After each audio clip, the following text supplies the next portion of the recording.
My name is Bernhard Steimel from my business consultants. I'm here with Dr. Michael Wu, and we are going to talk about the science of social. Hi, Michael. It's my pleasure to meet you, Bernhard. So, Michael, let's start off with a question you're dealing with right now. You say social media investment of companies is not sustainable. Why is it so? Why do you think that? Yeah, one of the reasons that most social media strategy nowadays is not really sustainable is that hasn't been the focus. And most social media strategy has been focused primarily on scalability. They're trying to scale, and social media have helped them scale very well, by reaching more people. However, that is not good enough in a sense in the social media world, because more and more people can scale and have access to these tools, and the financial impact is actually doesn't last very long. And so we need to start thinking about sustainability and strategy that actually have a lasting financial impact. Yeah. Maybe one way of thinking about sustainability is also that you don't own your fans. Isn't it that way? That's right. And that's actually a kind of a characteristic of social media is that you don't actually own a lot of things that you think you have. You get a lot of likes, and what do those likes become? After a while, they're not there after a while anymore, right? You may get a lot of followers, but after a while they go away, right? And then same thing with even monetization. The social customers are very, very disloyal. You can monetize them once or twice, and then they move on to different brands, and if they're not loyal to you, right? So it's actually very important to have a strategy that essentially keep them engaged and keep them loyal to your brand longer. So what's your remedy? How do you build stronger relations to your customers? So one of the key insight that we find is that in order to have sustained engagement, the prerequisite is actually to have a strong relationship, right? So if you look at all the people that you engage in a sustainable fashion on the social media, right? Those are the people that you typically have very strong relationship with, like either your family, your colleagues, or close friends. So these are it's a requirement, right? So the key is really how do you build strong relationship with customers, where customers may not actually want a relationship with you.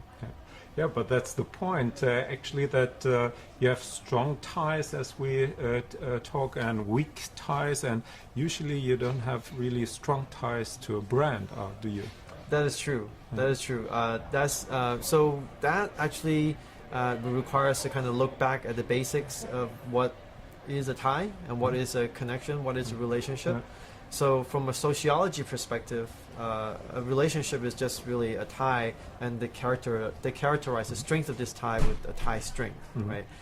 And a very famous professor by the name of Mark Bernhard, he's actually now in Stanford, is basically proposed that there's actually 4 components to this tie string. Okay. And he called this time, intensity, trust, and reciprocity. Okay. Right. So basically, if you could build those 4 components, then you could build relationship. Yeah. So Lithium, of course, is a company who has software for community building. So what's the recipe to build strong relations via customer community?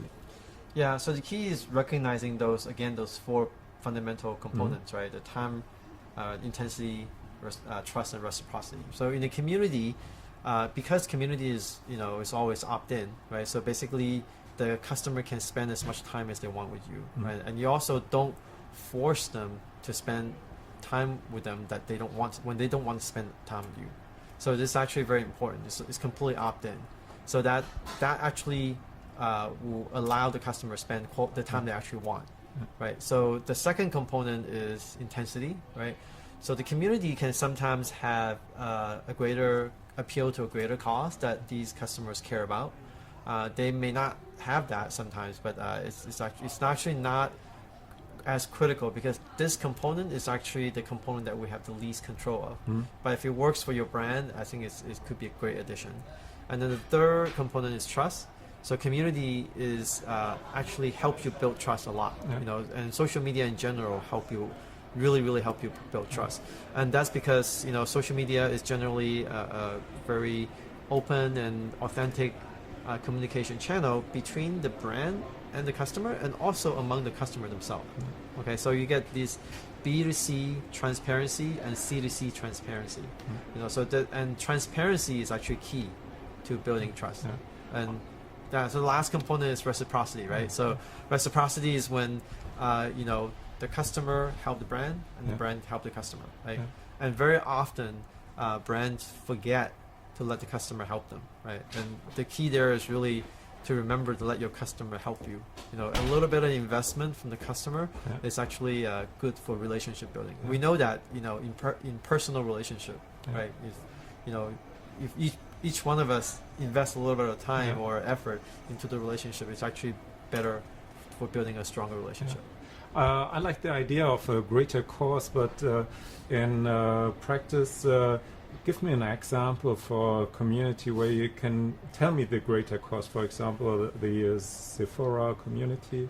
What's the greater cause to be there? So, like I said, they may not, but if it does for your brand, like maybe Sephora is an environmental conscious brand, maybe they donate some proceeds to conservation of wildlife or conservation of polar bear, or I don't know.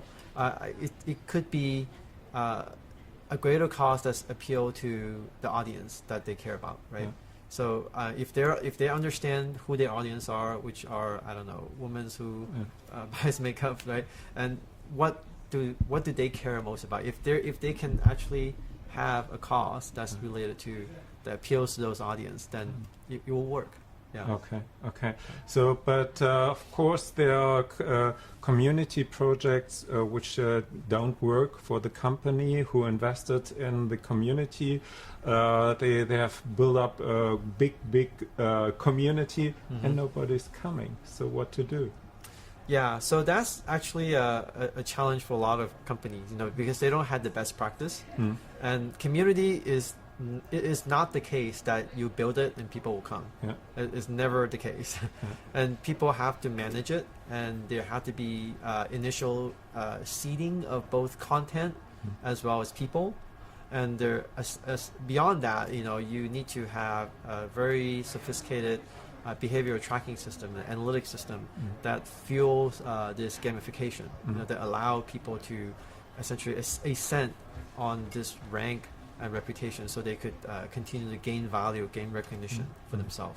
Do you think that companies underestimate the resources they have to donate in the starting phase to such a project? Probably, yeah, because a lot of companies tend to think that social media is all free. It's actually not free. It costs you, in terms of human resources and also time resources. And there's also a lot of management that's required, especially for community, especially when you want to build strong relationship with your customers. You say that you need to get into the engagement gear now. Engagement is a scarce resource, but what is your tip to a community manager? How can he get the people into engaged conversations? So I think the initial step is to just be where they are, right? So you need to be where your customers are on Facebook, on Twitter, and start having a dialogue, right? Instead of just, sending out content, and blasting them like your traditional marketing method. You need to start having a two-way dialogue and responding to their questions, addressing their needs and wants. And then, I think for simple question, you could address those needs on Facebook, on Twitter. That's fine. But when they want to have a deeper conversation, when they want to learn more, that's when you want to bring them to your community. Now, I do have companies as clients, and they go on that journey and they discover that people are already having conversation on special interest forums. So they start engaging, as you said. They try to be helpful. They give advice. Now, how can those companies invite the customer to come to their own place? Yeah. So one way is that I think gamification serve as an initial kind of kickstart, right? If you provide them, certainly I think being the official, right? If you are a company sponsoring, that you say Sephora, right? If you're the official kind of community for Sephora, then people kind of come. Well, some people will come to your community just because of that, right? And second is that having a way for people to gain reputation and rank in the community is a big draw, right? So because people will start seeing, oh, how come you have this rank, this recognition that I don't have in this community? Then they would say, oh, if you participate here, your contribution is actually remembered and rewarded rather than being forgotten.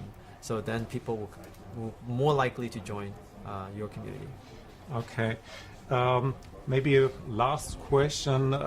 We know that our time we spend on the internet goes more and more to mobile devices, tablets. Will take over in the next 2 or 3 years. So community usage will also go to the mobile device, don't you think? Yeah. So does that change something because the context will be different? Yeah, I think the context is going to be different, but I think it's a good change because community now, rather than when you have a question, you don't have to go to your laptop to ask the question. You could just ask your question directly on the phone, right? So it's actually more relevant. People could get answers more quickly, and actually, people who want to help can also meet their desire to help faster as well. If they could see that this community member had this particular problem, and they could help them right away and solve their problem in real time, that's actually a very fulfilling experience for the people who actually want to help, the super users in the community. Last question: where do you see the future of social CRM in the context of community building? I think community is always going to be a component of social CRM because that's actually a way for company to not only monitor and gain insights, right? Basically, we call this the listening phase, right? You listen, but now you have to take some action, right? So community is essentially a way for companies to take action at scale, right? I mean, I think social media monitoring allow you to listen at scale, but company can't really take action at the scale of the social web because it's too big, right? And then, but any organization that I know of, basically the only way they could scale with the social media is essentially you scale with social as well, right? You basically crowdsource your customer to help you, right? So you scale to social with social. Okay. Thank you very much. Very helpful interview. Thank you. It's my pleasure. Thank you.